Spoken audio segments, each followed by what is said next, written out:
अस्सलाम वालेकुम dear. Last time हमने चैप्टर 16 की एक्सरसाइज के MCQ सॉल्व किए थे। आज की इस वीडियो में हम lab safety and practical skills chapter 16 की एक्सरसाइज के शॉर्ट क्वेश्चन सॉल्व करेंगे। तो अगर आपको किसी भी किस्म की कोई कन्फ्यूजन हो तो प्लीज़ कमेंट लाजमी कीजिएगा, मैं रिप्लाई करने की पूरी कोशिश करूँगा। तो चलते हैं आज के अपने टॉपिक की तरफ। First question is, for which type of titration methyl orange is used as an indicator? Their methyl orange is used in strong acid versus weak base titration. It changes color in the acidic pH range, red in acid, yellow in base, which match the pH at the equivalence point of such titration. That's why it gives a sharp endpoint. Next is, explain why phenolphthalein is a suitable indicator for the titration of a weak acid with a strong base, but not for the titration of a strong acid with a weak base. There, phenolphthalein changes color in the basic pH range, pH 8.2 to 10, which matches the sharp pH jumps at the equivalence point of a weak acid strong base titration. But in strong acid weak base titration, the pH at the end point is acidic, so phenolphthalein remains colorless and does not show a proper endpoint. Therefore, phenolphthalein is not suitable for strong acid weak base titration.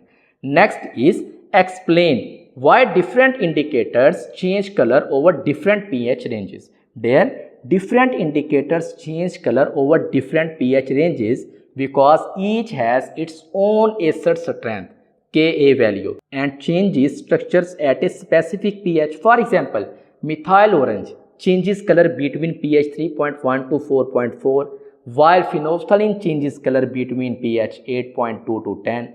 This means each indicator is suitable only for titration whose equivalence point falls within its color change range. Next is, it is always advisable to use dilute solution while performing experiment in volumetric analysis. Give a reason. Dear, yes, dilute solutions are used to avoid rapid or violent reactions. They provide better control over the titration process and allow for more accurate detections of the endpoint. Next is, white precipitates are formed when calcium, aluminium and zinc ions all react separately with sodium hydroxide solution. How will you detect which basic radical is present? There, to detect which basic radical is present, calcium, aluminium or zinc, white precipitate forms with sodium hydroxide solution, you would use their different solubilities in excess NaOH solution or aqueous ammonia. Calcium radical white precipitate does not dissolve in excess NaOH or NH4OH.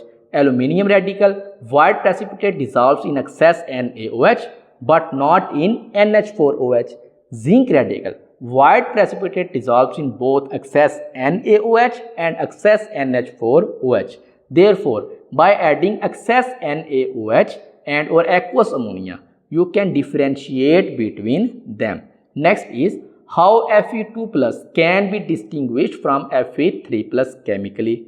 There, Fe2 plus gives a green precipitate with NaOH that turns orange brown on standing, while Fe3 plus gives an orange brown precipitate immediately. With aqueous ammonia, Fe2 plus forms a white gelatinous precipitate which quickly turns red brown, while Fe3 plus directly forms an orange-brown precipitate. The initial colors and oxidation of Fe2 plus help distinguish it from Fe3 plus. Next is, why does Ca2 plus not give precipitate with aqueous ammonia? There, Ca2 plus does not give a precipitate with aqueous ammonia because calcium hydroxide is only slightly soluble in water.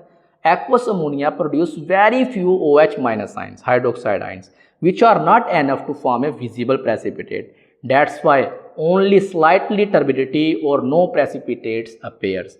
Next is, how will you find out the concentration of acetic acid in vinegar solution? There, the concentration of acetic acid in vinegar solution is determined by acid-base titration. A known volume of vinegar which contains acetic acid is taken in a conical flask. Phenolphthalein indicator is added and NaOH solution, a strong base of known concentration, is added slowly from a burette. When a light pink color appear, it means neutralization has occurred, means end point. Using the formula M1V1 over N1 is equal to M2V2 over N2. The concentration means molarity of acetic acid is calculated. This method is based on balanced chemical reactions between acetic acid and sodium hydroxide. Next is what precautions you need to observe while diluting concentrated acid. There, while diluting a concentrated acid, always add acid to water slowly, never the reverse. This is because the reaction is highly exothermic, release heat, and adding water to acid can cause splashing or boiling, which may lead to burn or injuries. Also wear safety goggles, gloves and lab coat and perform the dilution in a well ventilated areas or under a fume hood. Rule याद कर लें, always add acid to water, never water to acid. Next is, why does an aqueous solution of Na2CO3 behaves like a base? There, an aqueous solution of sodium carbonate behaves like a base because carbonate ion react with water to produce hydroxide ion, which increase the pH of the solution, making it basic in nature.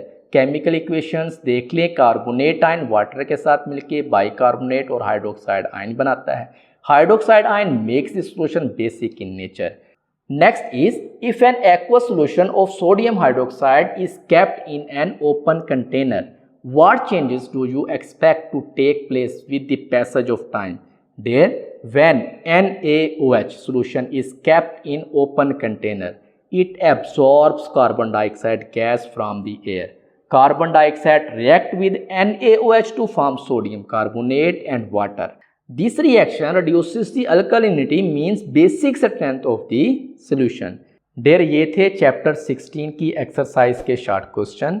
अल्हम्दुलिल्लाह आज हमने 11th chemistry new book की तमाम exercise के short question और MCQs solve कर लिए हैं.